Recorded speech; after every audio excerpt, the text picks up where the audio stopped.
শাশুড়িকে মা না বললে কি গুনাহ হবে? গোসলখানা ও টয়লেট একসাথে থাকলে ওযু করলে হবে কিনা? নতুন করে বসবাস করার আগে মিলাদ পড়ানো জায়েজ কিনা? বাথরুমে কাপড় কাচার সময় বিসমিল্লাহ বলা যাবে কিনা? গর্ভকালীন কোন আমল করলে নরমাল ডেলিভারি হবে? মহিলাদের নামাজরত অবস্থায় যদি আজান হয় তাহলে কি নামাজ পড়া চালু রাখা যাবে? আমার মেয়ের পেটে থাকা অবস্থায় মুখে একটি দাঁত উঠেছে, এটি কোনো ভালো লক্ষণ নাকি খারাপ লক্ষণ? আমি আমার মৃত পিতার নামে যাই সদকা করি তার সওয়াব কি আমিও পাবো? স্বামীর হুকুম ছাড়া বাবার বাড়ি যাওয়া যাবে কিনা? গোসলের পরে ভেজা চুল গামছা দিয়ে বেঁধে নামাজ আদায় করলে কি নামাজ হবে? আমি একজনের কাছে শুনেছি এরকম করলে নামাজ হবে না, বিষয় কিছু বলেন। চেইনওয়ালা ঘড়ি পরে নামাজ পড়া কি নাজায়েজ জানালে উপকৃত হব। নিকট আত্মীয় যারা সুদ খায় তাদের বাড়িতে বেড়াতে যাওয়া যাবে এবং খাওয়া দাওয়া করা যাবে? চলুন তাহলে আমরা প্রশ্নোত্তর আলোকিত ভবনে প্রবেশ করি।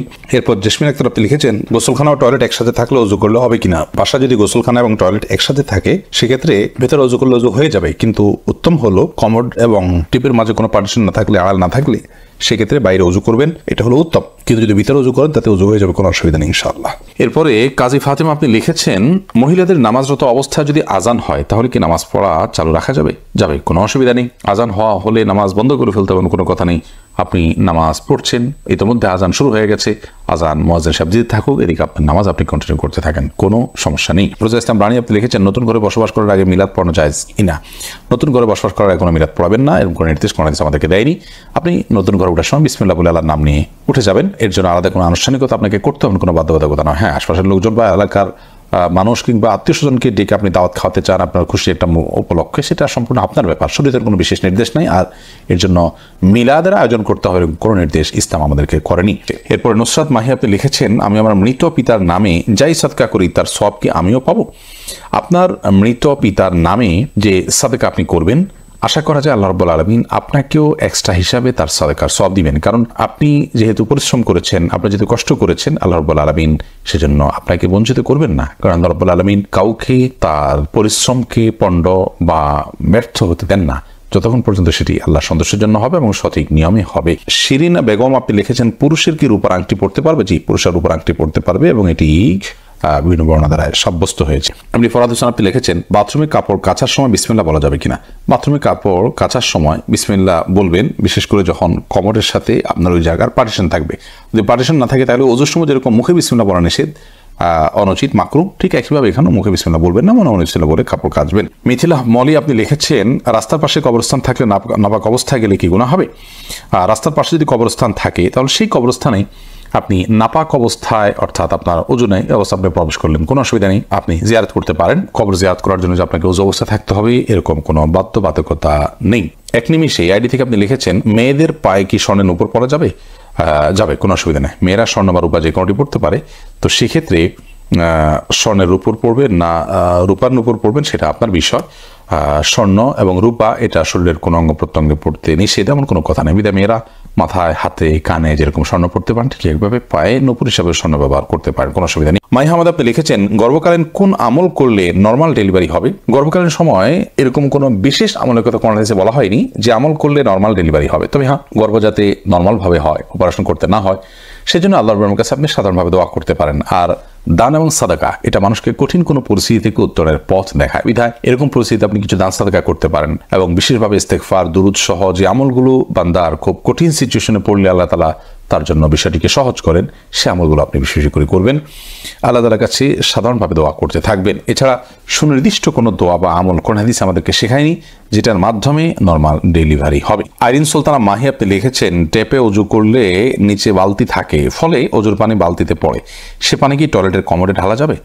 ঢালা যাবে, কোনো অসুবিধা নেই, বরং ঢালাটাই উত্তম। বিশেষ করে কমোড পরিষ্কারের জন্য, টয়লেট পরিষ্কারের জন্য বা কোনো গাছ ইত্যাদি থাকলে সেগুলোর গোড়ায় পানি দেওয়ার জন্য, যে কোনো কাজে আমরা এই পানিটা ব্যবহার করাই উচিত। কারণ ওযুর যে পানিটা, এই ব্যবহৃত পানিটা এটা অন্য কাজে লাগানোটা কোন হাদিসের দৃষ্টিকোণ থেকে কোনো নিষিদ্ধ কিছু নয়, এটা নাপাক নয়। আর এটা আমরা হয়তো এটার মাধ্যমে পবিত্রতা অর্জন করতে পারবো না, কিন্তু অন্য যে কোনো কাজে আমরা ব্যবহার করতে পারবো। ধরুন কমোড পরিষ্কার করা কিংবা বাথরুমের ভেতরের অংশ পরিষ্কার করার জন্য পানি ঢালতে পারি, কোনো অসুবিধা নেই, কারণ এই পানিটা নাপাক নয়।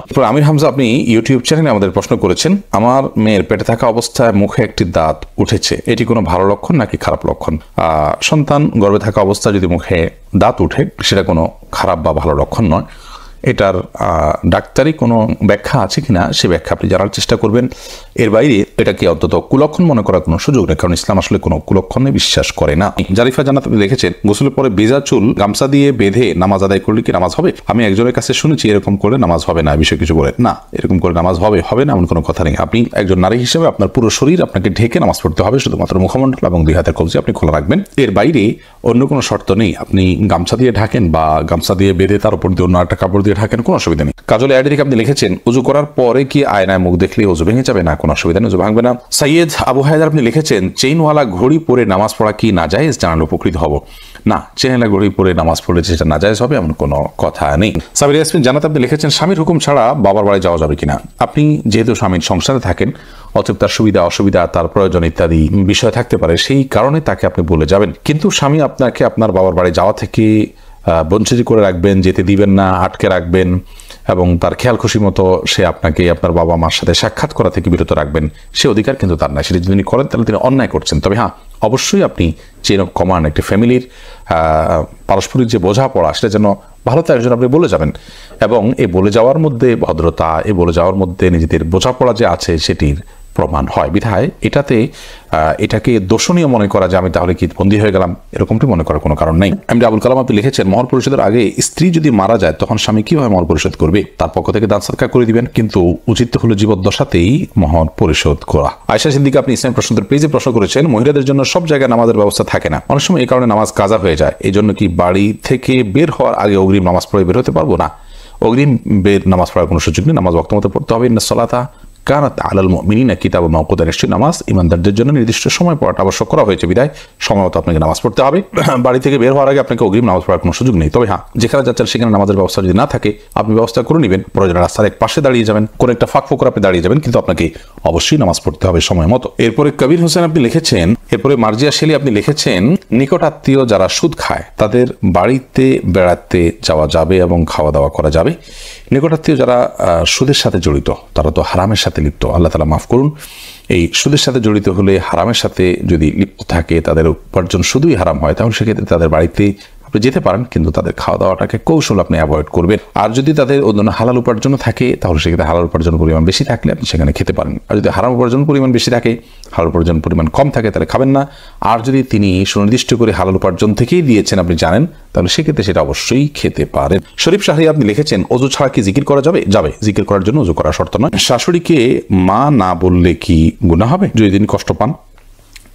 শাশুড়িকে মা বললে তো গুনাহ হবে না, কারণ এটা তো আপনি গর্ভধারণকারিণী মা হিসাবে তাকে আপনি মা সম্বোধন করছেন, এটা সম্মানসূচকভাবে মা হিসাবে আপনি তাকে আখ্যায়িত করছেন। কারণ আপনি আপনার মায়ের নাম যেখানে সেখানে লিখতে হয়, সেখানে শাশুড়ির নাম কোথাও লেখেন না, তার মানে আপনি তাকে আপনার গর্ভধারণকারিণী মা হিসাবে স্বীকৃতি দিচ্ছেন না, বিধায় তাকে মা বলাতে কোনো অসুবিধা নেই। বললে তিনি কষ্ট পান, তাহলে সেক্ষেত্রে এরকম তো হওয়ার কথা নয়। যদি এরকম হয় তাহলে সেক্ষেত্রে আপনি বলবেন না। আপনি লিখেছেন প্রশ্নে, শাশুড়িকে মা না বললে কি গুনাহ হবে? না বললে তো কোনো গুনাহ হবে না। আপনি প্রশ্ন করার কথা যে মা বললে কি গুনাহ হবে কিনা, না বললে তো গুনার কিছু না। শাশুড়িকে আন্টি বলেন বা অন্য কিছু বলেন, তাতে কোনো অসুবিধা নেই।